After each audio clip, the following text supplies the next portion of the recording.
Do you know what your self-sabotaging patterns, habits, and behaviors look like? Now, if you stick around, I'm going to share with you a concept that revolutionized the way that I saw self-sabotage.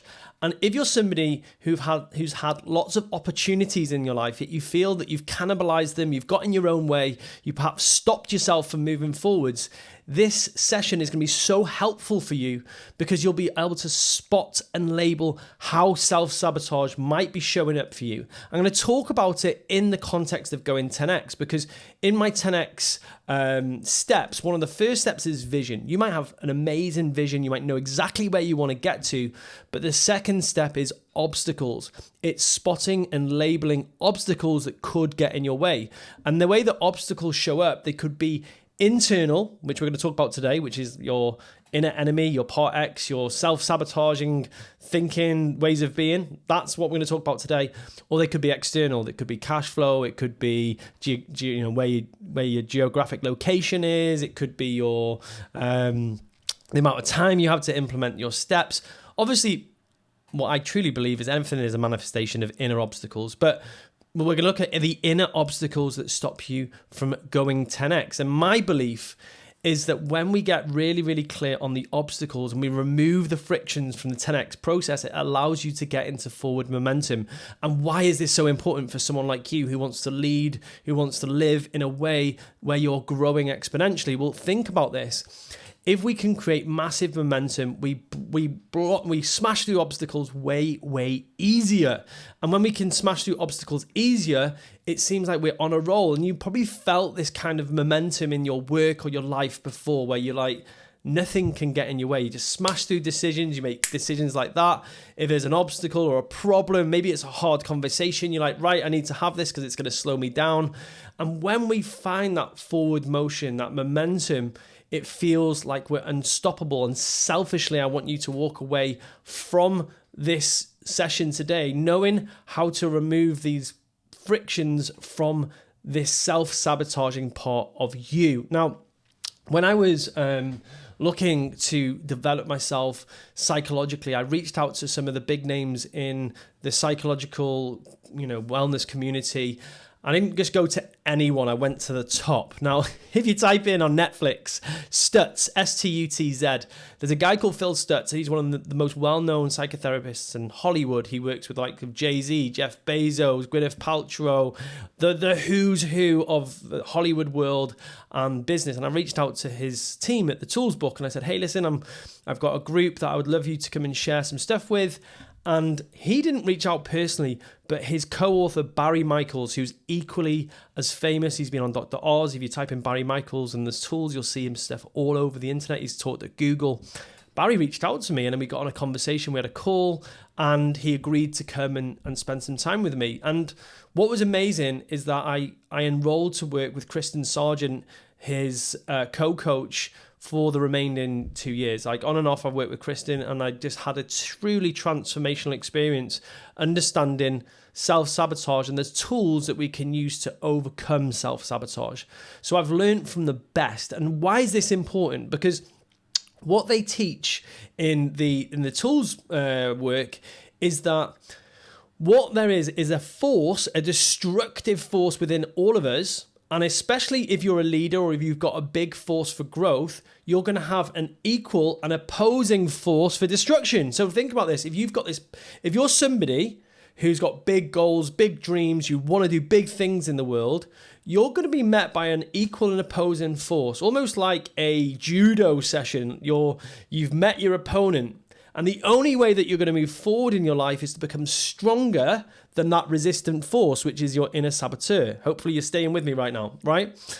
And what we use is what's called the tools to overcome part X, the inner saboteur, your inner enemy, your anything you want to call it, the part of you that's there to really hold you back.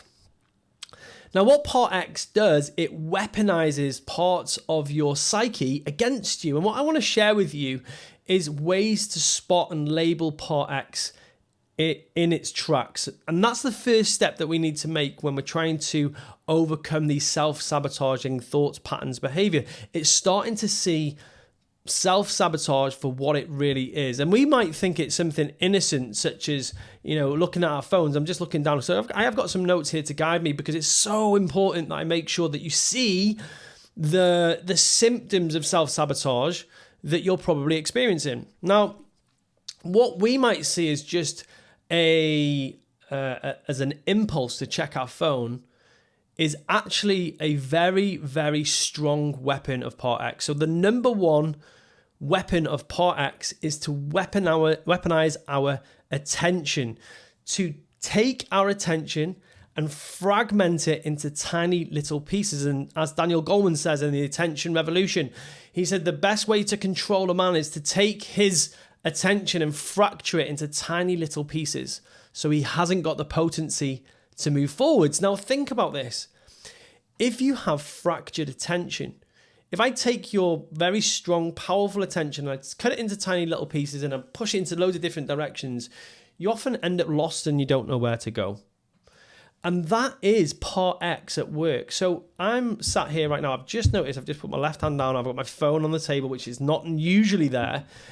Is that if I was to be doing my deep work, when I was maybe preparing for this video, and my phone is on my desk, and I get an impulse to check my phone, which we all have. You could probably, if you're watching this, you probably felt that impulse to check your phone. You might have even had it whilst driving or in a conversation with your partner.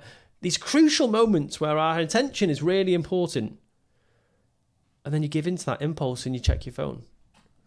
What it does, it fractures your attention, it fractures relationships, it removes your focus, and your focus is the most important asset that you have. Now, if you think about this, if there's a part of you which is trying to make your life difficult and stop you from moving forwards, wouldn't it make sense for it to gain control over your attention in moments where you needed to focus? And I realized, like, when I read this first time, I was like, oh my gosh, I really buy into that.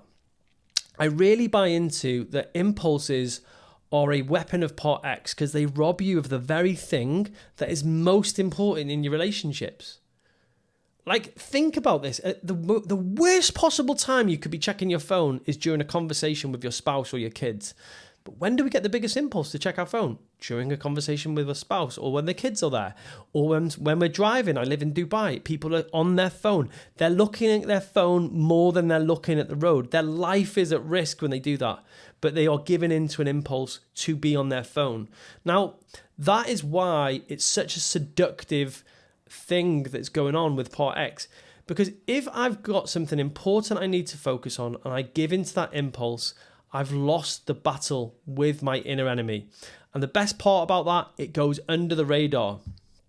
So that's the first one, impulses. The second one is hopelessness. Hopelessness. I can't ever say that word. And then so it's like, what this is, it's confusing a knockback with a knockout. Now, when I on the internet prospecting, sharing about my message, and for example, I post a video and I check it the following day and it hasn't got the viewers count that I want. Now, I'm well trained enough to see that as a knockback. Oh, that's interesting. That's not where I wanted it to be. It's knocked my confidence a little bit, or it's knocked me back about where I thought I would be. Now, here's the problem. Most people confuse a knockback with a complete knockout. And here's how it happens. You go on a dating site, or you perhaps reach out to someone in your contacts and you ask them on a date, and they say, no, I don't want to go. And the pain of experiencing that rejection or that no is so painful. You decide, oh, that the meaning this has is I'm never going to go back into dating. You perhaps pitch your first idea or business deal to a potential client and they say no. And you say, I can't do that ever again. It's so painful. Or you get a day, a week, or a month where selling doesn't go your way. And I've been there. Had weeks where I was selling things to clients and proposing deals and getting nothing but no's, and just getting knockback after knockback after knockback.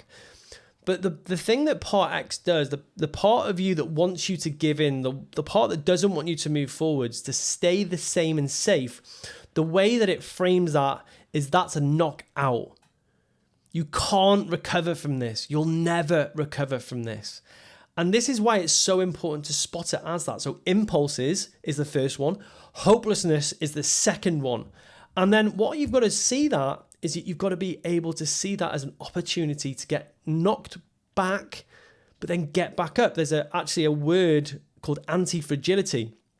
And anti-fragility is the ability to see a knockback as something that makes you stronger. And the way it's encapsulated is a wind extinguishes a candle, yet fuels a fire. So somebody who's really duelled with their part X can see these every single knockback that they get actually is making them stronger. But somebody who is a victim to their part X sees and creates a knockback as a knockout. The third way that your self-sabotaging inner enemy will work against you, your part X, is that it will convince you that you don't have enough energy. Now think about this. Now, like if you have experienced anything like I have, I'm a very energetic guy. Now it's 3:00 in the afternoon and I decided I want to come and do this video because I'm looking forward to sharing this information with you. And the way that part X works against you in this instance is it convinces you you haven't got enough within you. You haven't got enough energy. You haven't got enough joie de vivre. And then you have to go externally to get that. You might have to have the second, third, fourth, fifth coffee. Or you just haven't got the energy to get through the day. And I used to have a client, and what happened was he used to close up his shop at 3 p.m. And I remember speaking to him, and I said, what is it worth to you to be able to go from 3 till 5:30? And he said, I don't even know, because I've been closing the shop up for the last 2 years, because I have my lunch. I'm so tired after lunch. I just can't carry on with the day. Anyway, he started a training program with me. We worked together. And he said, he knocked me on the shoulder one day and he said, Ben, do you know what? Actually, I can finally answer your question, what it cost me to close the shop between 3 and 5:30. And he said £200,000. And I was like, you're joking me. And it was costing him £200,000 to close the shop every day between those 2 hours, because that was when his clients were doing their buying. He owned a travel company. They organized holidays and bookings and days out. And that's when most people were shopping online to buy their travel. And he wasn't there at that time. So exponential shift. Energy is something that we create every single day. When I wake up in the morning, the first thing that I'm going to do is I'm going to say, I want to go for my run because I'm going to create the energy for the day. Going for the run creates the energy. If you think about it, it's quite paradoxical. We think we need the energy to go to the gym. We think we need the energy to go on the stage. We think we need the energy to go and do the thing. But the paradox is doing the thing creates the energy. And remember this is really important. So 3 things so far. Energy, we've got impulses, and we've also got impulses. So energy, you're told that you haven't got the energy, you give into impulses, and you tell yourself that you're in a hopeless state. If you're experiencing those symptoms, your part X is running wild, and it's being the obstacle that's stopping you from going 10x. Okay, we've got a couple more. You'll hold on to negative emotion way longer than you need to. This is resent. This is lack of forgiveness. And this is like where you have somebody in your life and you pay so much negative bandwidth towards them that you think that that's going to somehow give them some sort of, I think it's retribution, like them or you retribution, or maybe I've said that a little bit wrong, but you think that you're going to hurt them by holding on to negative emotion about them. And what you'll find is, if you think about this, when you're in a toxic state, when you're in a blameful, resentful, hateful state, who is experiencing the poison? And I've worked with clients and they've had spouse, they hold on to their negative emotions around their spouse all day, their clients all day, their family all day, their suppliers all day, all these different people. They live in this toxic state, but guess what happens in that toxic state? They don't move forwards. They don't move into the 10x challenge ahead of them. While you're sitting there in this negative, disgusting space, I've been there, where you're hating on someone for way longer than you need to, guess what you're not doing? You're not moving forwards. Because when we're in a growth, beautiful, love, joyous state, that's when we're higher up on the ladder of consciousness. We're moving forwards, and that is going to help us create the state that we need to go 10x. It's why it's so important. So it's really, really important. So they're the four main symptoms. There's around about 8, and you can go so deep on this. But what I wanted to share with you is how to spot those 4. And what we do when we have started to spot and label those self-sabotaging patterns is we start to label them as the thing that's holding us back. And there are a number of tools which I teach in the 10X tribe, and I'll be sure to share some more stuff on this podcast and on this channel about how to fight your inner enemy. So when you are experiencing impulse, what do you do? The tool is called the Black Sun. You actually look inside yourself. That's where you get everything you need. It's one of the things I say to myself is I've got everything I need. I don't need to dip into my outside world. There are ways of thinking, what I called higher level mind management strategies to overcome impulse. Because you absolutely need to. You need a weapon in the fight, because otherwise this is such a demonizing, self-destructive, cannibalizing part of yourself. You need to be able to fight back in the moment. Go into a therapy session a week from now, or go into a coach a week from now doesn't help you when you need it most.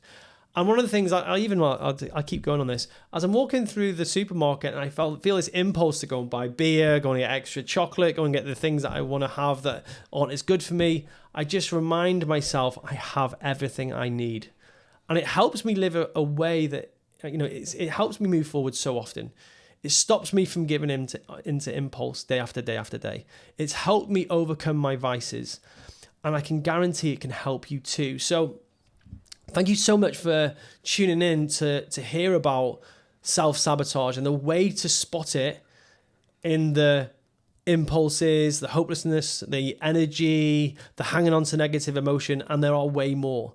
So if you want to find out more about self-sabotage, what I first recommend you do is subscribe to this channel and this podcast, because one of the things is that we'll talk about this way more in future videos.